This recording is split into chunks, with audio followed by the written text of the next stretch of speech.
Olá, Porto Velho, querida e amada capital simpatia. Olá, você de todo o grande estado de Rondônia, que me dá o privilégio da sua audiência. Eu sou Benito, esse é o nosso conteúdo Amazônia e estamos juntos com você aqui, mais um dia, para encurtar distâncias, para levar até sua casa informações que são agregadores de valor. Para que tudo seja melhor, a primeira coisa é sempre evocar aqui e aí sobre todos nós as bênçãos e a presença de Deus. Que o grande arquiteto universo sempre nos dê mais justiça, paz, perfeição, luz, força e beleza em tudo que fazemos. Afinal, com quem Deus anda, nunca anda só e sempre anda bem. Bom, sem muitas delongas, porque o tempo agora é estranho. Está lento demais para algumas coisas e rápido demais para outras. O tempo é o Senhor de todas as coisas e com muitas faces. Do meu lado aqui, que eu só vou comentar assim, está com a distância de 1 metro de mim, que agora é o que se pede, Nós estamos tomando aqui todas as providências para seguir trabalhando, diminuímos a bancada, só trabalhamos em 3 agora aqui na bancada, por enquanto durar isso, Professor Nazareno, seja bem-vindo. É sempre um prazer estar aqui com vocês, é sempre um prazer estar me dirigindo às pessoas e, lamentavelmente, da última vez que nós estivemos aqui batendo papo, eu havia dito que o vírus ia chegar entre nós e, infelizmente, chegou. Hoje, nesta semana, Rondônia tem mostrado números ainda pequenos diante da realidade nacional. Significa dizer que, por enquanto, ainda não está circulando o vírus, já que todos os casos apresentados são de contaminações fora do estado. Isso não significa dizer que a gente não possa ter, brevemente, infelizmente, a circulação do vírus. E é muito preocupante. É preocupante porque a gente observa o primeiro mundo. É preocupante porque nós estamos diante de uma realidade completamente diferente. Esse vírus, ironias à parte, mas esse vírus começou no mundo desenvolvido, limpo, civilizado, preparado. E está causando uma verdadeira carnificina na Itália, por exemplo, na Espanha, mesmo nos Estados Unidos. Autoridades sanitárias da Organização Mundial da Saúde apontam que os Estados Unidos serão o próximo epicentro da pandemia. E a nossa preocupação, evidentemente, é Porto Velho, Rondônia e o Brasil como um todo.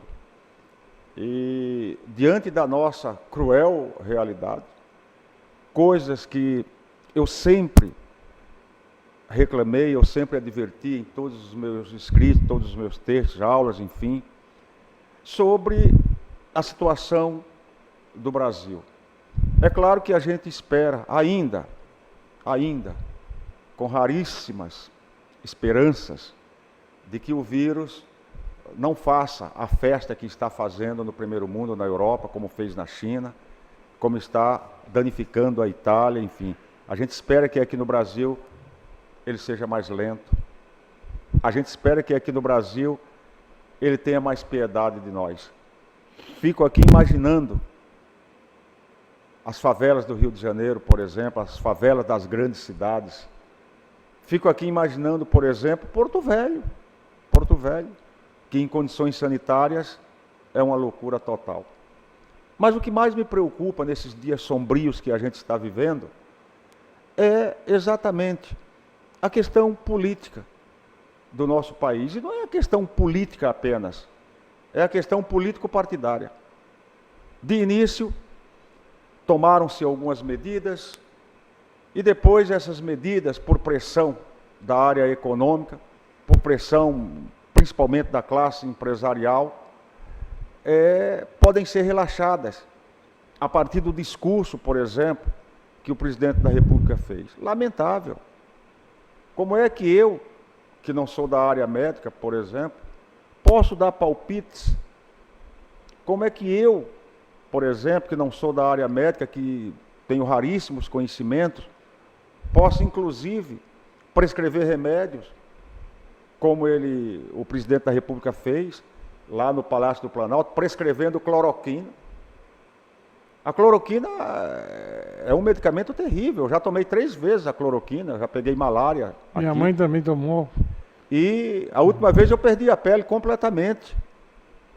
A cloroquina é um remédio extremamente forte, principalmente no sistema hepático. Tanto que para malária você toma 3 dias seguidos e deu, né? Eu tomei 4 comprimidos, depois no outro dia 3, no dia seguinte mais 3. 10 comprimidos de cloroquina, uma caixa inteira. Perdi a pele completamente. Perdi o cabelo. Quase que eu morro. Não da malária, mas dos efeitos colaterais da cloroquina. E as pessoas se automedicando. E o presidente da República vai lá na porta do Palácio do Planalto prescrever cloroquina, sem ter nenhum conhecimento sobre isso. E eu acho, é achismo, mas eu acho que ele está infectado, ele se infectou. E não adianta dizer que é uma gripinha comum, é um resfriadinho comum. Pode até ser, mas ninguém está levando em consideração o potencial de transmissão. Então, é uma gripezinha comum, mata menos do que uma gripe, mas se infectar 10 milhões de pessoas no mundo, a uma média de 4, 5%, quantas mortes nós não teremos? Vai até 12, conforme o lugar. Em alguns lugares, como no Irã, por exemplo, chegou a 15%. Na China, dependendo da faixa etária, chegou a 23,5% em pessoas acima de 90 anos, 80, 90 anos, 23,5%. É uma verdadeira carnificina. Mas a grande pergunta que se faz é: qual o porquê desse vírus? Qual o porquê desse vírus? E, na verdade, não se sabe. Não se sabe. É bem verdade que determinados hábitos alimentares, principalmente em alguns países do Oriente, são estranhos para nós aqui do Ocidente. São muito estranhos. E é possível que esse vírus, porque ele já existia, não com esse poder de letalidade que nós temos observado agora, mas ele sempre existiu, principalmente em animais. Então é possível que ele possa ter se originado a partir daí, no mercado de Wuhan, na China. Ontem eu vi na própria Globo News que ele é um vírus muito comum em morcego. Exatamente. Então, você vai numa feira livre na Indonésia, por exemplo, você vai numa feira livre em alguns lugares no interior da China, mesmo naqueles países, Vietnã, Tailândia, Camboja, enfim, as pessoas comem morcego. As pessoas comem... Mas aqui o pessoal não come tartaruga, cara. Não na Tracajá, né? Então... Exatamente. Então, a comida é uma questão cultural. Então, alguém realmente pode não ter tido o cuidado de ter preparado... Eu elaborei uma nova tese da conspiração agora. Na verdade, isso é um vírus amazônico. É um vírus amazônico. Que quando os caras compraram essas usinas aqui, os chineses, pegaram aqui, levaram para lá e agora disseminou no mundo. É por isso que nós estamos com pouco caso. Porque a gente já está acostumado a passar essa raiva. E depois a gente tem a cloroquina. Eu já tomei, como eu disse, eu já tomei 3 vezes a cloroquina. Já de repente está imune. Quer dizer, eu já devo estar imune, mas mesmo assim eu estou fazendo a minha quarentena. Por quê? Eu vou duvidar dos grandes infectologistas do mundo, dos grandes virologistas. Eu não vou duvidar da ciência. Claro que eu não tenho a ciência como o rumo certo e verdadeiro. Mas esse pessoal estudou, esse pessoal tem pesquisas. A Organização Mundial da Saúde. Veja o problema nesses países a partir do momento... A Itália não levou a sério. Como o Brasil, de um modo geral, não está levando a sério? A Itália não levou a sério. Para se ter uma ideia, no dia 19, acho que agora de fevereiro, dia 19 de fevereiro, teve um jogo lá no estádio San Siro de Milão, quando o vírus já estava circulando, 45 mil pessoas, Atalanta e Valência, se não me falha a memória, pela Eurocopa. 45 mil pessoas foram ao estádio San Siro de Milão, quando o vírus já estava circulando, porque não havia a necessidade de quarentena, porque não havia necessidade de se tomar medidas para evitar a disseminação do vírus. E o resultado foi que aquele jogo, como falou o prefeito, acho que de Milão, ou mesmo lá da cidade de Bérgamo, eles foi uma bomba biológica aquilo ali. 45 mil pessoas. E eu fico me perguntando, parece-me que a favela de Paraisópolis, em São Paulo, tem 100 mil pessoas. Parece que a favela da Rocinha, no Rio de Janeiro, tem um pouco mais do que isso. É a maior comunidade, a maior favela da América Latina. Parece-me que as periferias das grandes cidades do país já tem muito mais do que 45 mil pessoas. E eu fico aqui imaginando, será que se o vírus chegar com a força, e ele parece que a curva está mostrando isso, com a força que apareceu lá na Itália, mesmo na China, vai ser uma carnificina. E, de um modo geral, os nossos governantes preocupados com a questão da economia, preocupados com a questão do dinheiro, preocupados com a questão político-partidária. Isso me entristece mais uma vez. Aqui em Rondônia, por exemplo, você já tem a flexibilização, já se fala na flexibilização das medidas que foram tomadas. A quarentena é o único remédio. Não é um remédio, mas é um paliativo. Porque se eu estou contaminado com o coronavírus e eu estou em casa, eu não estou disseminando para ninguém. Tá ficando percebeu? Então, não tem outra saída. Não tem outra saída.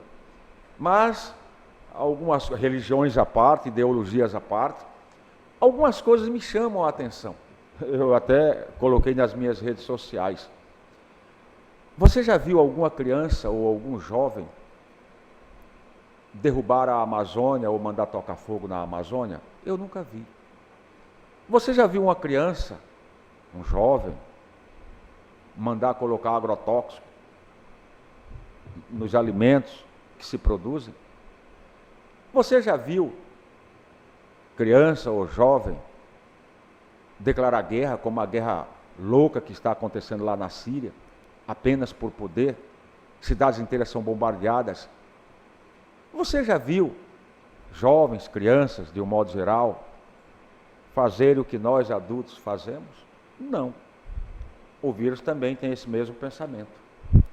Para se ter uma ideia, dos 7.500, quase 8.000 mortos já, daqui a 2, 3 dias nós vamos ter aí quase 10.000 mortos na Itália, 0% são crianças. 0%.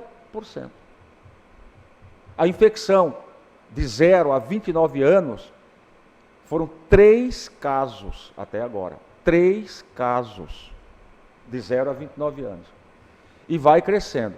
Claro que toda epidemia, claro que toda patologia, toda doença, vai, obviamente, ser mais cruel em quem tem uma idade mais avançada. Isso daí seria, vamos dizer assim, é normal. Mas por que as crianças e os jovens praticamente não estão sendo tão penalizados assim? Eles podem até ser infectados, mas eles contribuem, lamentavelmente, para a disseminação mais rápida do vírus. Então é extremamente importante que se tome essas medidas. Aqui em Porto Velho, eu reclamei o tempo inteiro, eu reclamo o tempo inteiro da sujeira das ruas, eu reclamo o tempo inteiro da falta de esgoto, da falta de saneamento básico, da falta de água tratada aqui na cidade de Porto Velho. E agora, as autoridades, elas foram pegas, não muito de surpresa, porque se elas tivessem tido tempo para se preparar, seria da mesma maneira, seria da mesma forma. Porque aqui no Brasil, lamentavelmente, impera sempre a decisão individual. Né? E é preciso pensar coletivamente. Imagine só, eu não sei quantos respiradores a cidade de Porto Velho tem. Eu não sei quantos respiradores o estado de Rondônia tem. Porto Velho tem 600 mil habitantes? Eu sei que a gente fez doação para o Amazonas. Inclusive, quando ia passar a reportagem de lá, trocado para local aqui, a gente não pôde ver quantos respiradores foram daqui para lá. Até porque o governo federal está centralizando os respiradores, ele pode determinar que vá de um lugar para outro. Foi por isso o bate-boca inicial do Dória com o Bolsonaro, que ele disse que ia resgatar os respiradores para fazer a distribuição. Ele disse que lá em São Paulo ninguém mexia. Aqui já andaram mexendo e levando até o queijo junto. Deixa eu chamar a minha vinheta, que eu não chamei até agora. Eu quero trazer a Thaís para o assunto, que ela é do comitê, ela é do Conselho Estadual também, do Conselho Municipal de Saúde. Acho que ela tem opiniões válidas também, né? Óbvio. Primeiro a minha vinheta, Eudes.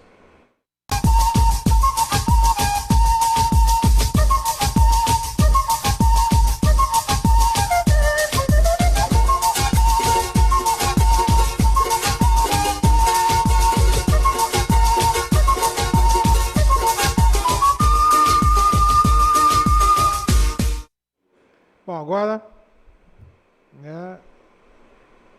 vamos dar voz às mulheres na mesa. Professor Nazareno, agradeço aqui a tua presença aqui no nosso programa. Já começou aí com um início belíssimo, eu acho que temos que refletir mesmo. Nessa última semana, como o Paulo já disse, da questão da redistribuição dos respiradores, eu acho que tenho algumas divergências de pensamentos com relação ao prefeito, o governador de São Paulo. Sou paulista, mas ele foi muito pontual, a sua fala foi muito feliz, ele realmente demonstrou a preocupação e, mais do que isso, ficou horas falando diretamente com a população de São Paulo, explicando ponto a ponto, falando sobre as medidas que estão sendo tomadas para o Estado, um Estado grande e com muita responsabilidade, muita preocupação. Também levou o prefeito do Estado de São Paulo, vigilância sanitária, toda a equipe de apoio, e a gente percebe a diferença e a preocupação quando um governante, quando uma liderança toma a frente num momento de crise. Ele esteve preocupado realmente de montar o comitê de crise para a cidade, estão diretamente conversando, trocando informações e orientando a população. Isso é fundamental nesse momento, né? Primeiro, porque acalma a população. Segundo, que ela se sente protegida, que se caso for necessário, se houver a necessidade do uso do sistema de saúde, ele sabe que será atendido de alguma forma. Isso é importantíssimo. E você é muito feliz quando compara a Itália. A Itália é um país de primeiro mundo e eles chegaram num caos com muita dificuldade para se reorganizar, mas de certa forma a gente percebe que a organização, a conversa entre as esferas, entre a presidência e os governantes de cada estado, você percebe que existe uma harmonia e que todos estão sintonizados em prol de realmente resolver a situação. Isso deixa a população tranquila, apesar de todo o sacrifício que é feito, ficar de quarentena, né, de ficar restrita a um espaço pequeno, com certo medo, vamos se dizer assim, de sair às ruas para fazer as suas compras básicas, porque nesse momento de crise o que nos faz falta é alimentação, né? É estar saudável, estar se alimentando adequadamente para que você possa manter o seu sistema imunológico forte. Exatamente. Né? Então, essa é a nossa preocupação e é isso que nós esperávamos que o Brasil como um todo e todos os governadores de todos os estados fizessem, porque o nosso município, os municípios de todo o Brasil precisa desse apoio dos nossos governantes maiores. Exatamente. O exemplo da Alemanha, né? A Alemanha, a Angela Merkel, ela está liderando aquilo ali. Ela está liderando os 90 milhões quase de alemães. E apesar de estar no topo de pessoas infectadas, o número de mortes é pequeno lá na Alemanha. E por quê? Porque sempre houve uma preocupação com o coletivo. Então nós não precisamos, o Brasil não precisa dessas discussões estéreis que não levam a nada. Veja o exemplo de Israel com a faixa de Gaza. Todo mundo sabe que Israel e os palestinos têm sérios problemas, mas Israel já se comprometeu, inclusive mandou respiradores lá para a faixa de Gaza, mandou equipe de médicos para lá.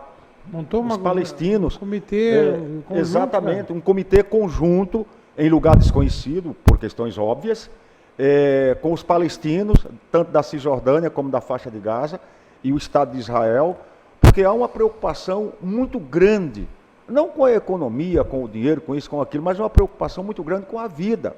Então, eu sou obrigado a tirar o chapéu para o Dória, em São Paulo. Eu sou obrigado a tirar o chapéu para o Witzel, no Rio de Janeiro. Claro que, ideologicamente falando, nós temos muitas diferenças. Eu, professor Nazareno, tenho muitas diferenças se for discutir com o Dória, com o Witzel, enfim. Mas esses governadores, de um modo geral, têm apresentado uma preocupação muito grande com as suas populações. O governador do Pará, que é filho do Jader Barbalho, acho que é o Helder Barbalho, ele deu uma entrevista, eu achei muito interessante. Ele disse: para salvar um paraense, para salvar os paraenses, eu não vou obedecer a presidente, eu não vou obedecer a ninguém, eu vou fazer o que é certo. E está na linha de frente. Muitos governadores estão na linha de frente, assumiram o problema e partiram para cima. Entendo que o senhor Jair Bolsonaro, ele é o meu presidente, ele é o presidente de 215 milhões de pessoas, ele poderia ter tomado as rédeas e ter feito, junto com os governadores, reuniões e mais reuniões, no sentido de buscar soluções. A quarentena, ela é importante, nesse momento e quem determinou? Quem determinou fui eu, Jair Messias Bolsonaro, presidente desse país, em conjunto com os governadores dos estados, com o Supremo, com a Câmara, com o Legislativo. Os poderes estão unidos e irmanados nessa hora. Mas o que nós vemos no Brasil, infelizmente, não é isso.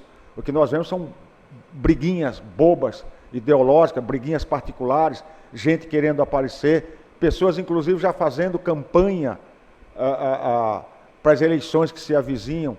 Ou seja, mais uma vez o Brasil dá o péssimo exemplo. O Brasil não. Alguns políticos brasileiros dão o péssimo exemplo para o mundo de que a coisa aqui, lamentavelmente, é feita da maneira errada.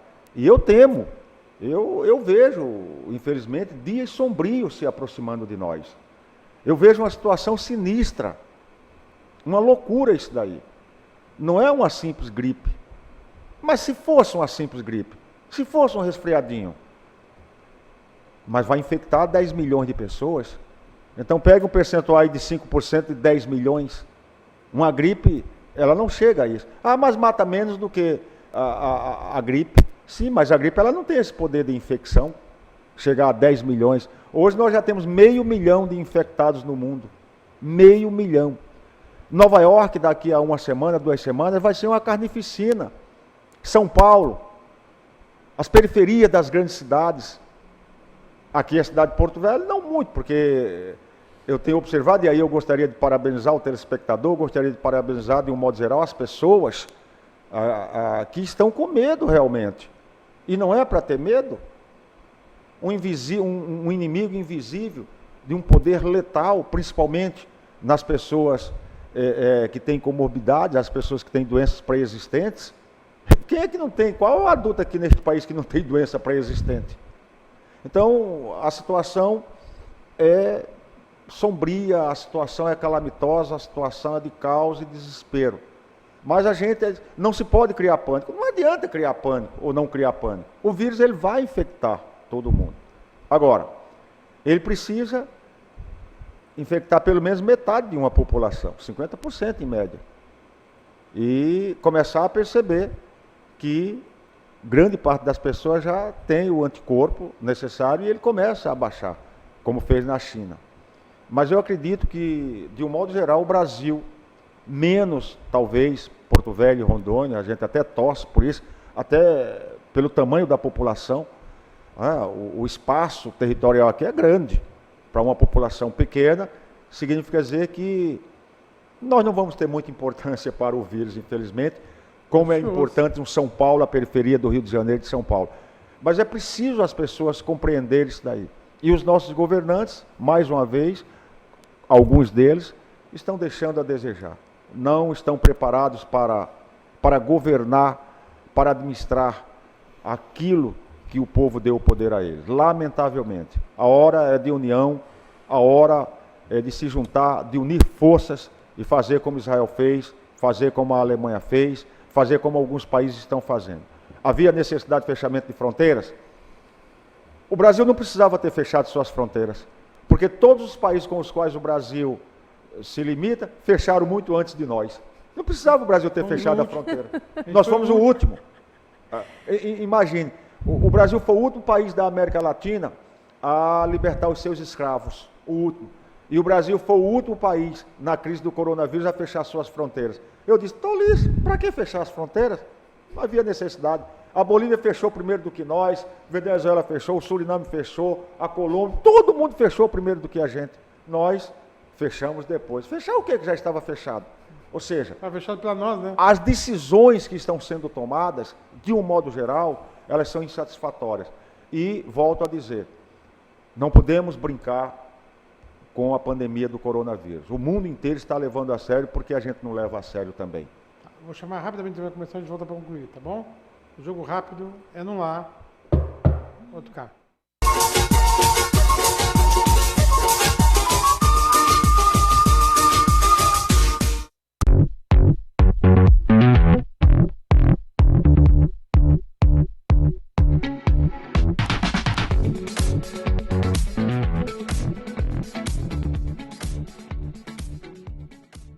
Você precisa cuidar da sua saúde. Está sem plano e cansado de ter que esperar? Venha para a Sol Saúde, próximo à Praça da Pirâmide, com as principais especialidades médicas, exames laboratoriais, com toda a atenção e agilidade que você precisa. Afinal, saúde é coisa séria, não é mesmo? Sol Saúde, atendimento popular para toda a família. 3213 0163.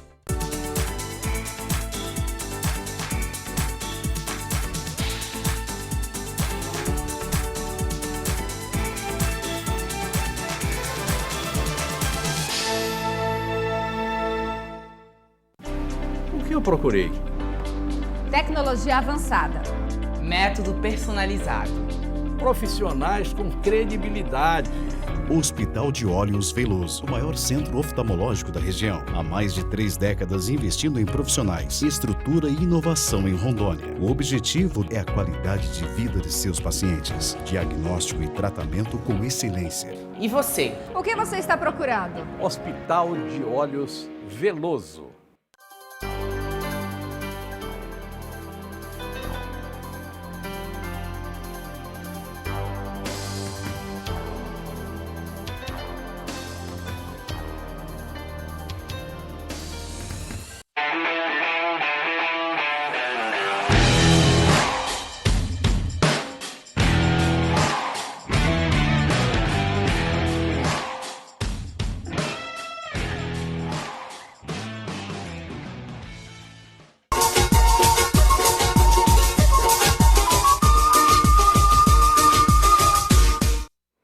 Bom, de volta. Professor Nazareno, concluindo. Uma mensagem para as pessoas, de um modo geral, aqui em Porto Velho. Fique em casa. As lotéricas funcionando, as igrejas funcionando, a flexibilização, nada disso. Fique em casa. Fique em casa, que você passa a ser um transmissor a menos dessa terrível ameaça que paira, infelizmente, sobre nós. Tá certo. Thaís, concluindo. Professor Nazareno, obrigada mais uma vez. A vocês de casa agradeço e até o próximo programa. Realmente, os estados estão endurecendo ainda mais as regras e o nosso deu uma afrouxada, né? Mas Deus sabe o que faz, eu só acho que faltou programação. Por exemplo, está faltando o governo federal dizer como é que vai fazer com quem não está conseguindo trabalhar, tipo os mototáxis. É umas coisas assim. Ontem, essa semana que passou, os Estados Unidos vai dar um $1.100 para cada americano para ficar em casa. Aqui dá $40. Estão pensando em dar $40. Faltou planejamento, como sempre, para tudo. Faltou planejamento. Então, assim, Está faltando planejamento dos nossos governantes. é complicado, assim, é muito triste a gente ver que não estão querem, o presidente fala, vamos fazer isso tudo para não quebrar o Brasil, mas aí a proposta dele para auxiliar quem não pode trabalhar não está vindo. Realmente. Bom, com essas palavras a gente conclui o programa de hoje, pedindo que Deus, o grande arquiteto do universo, continue descobrindo a todos com sua luz, sua vida, seu amor. E eu te encontro aqui com certeza num próximo programa. Foi um privilégio ter estado com vocês. Obrigado, professor Nazareno. A gente se vê no próximo. Se Deus quiser. Saudáveis. Até lá.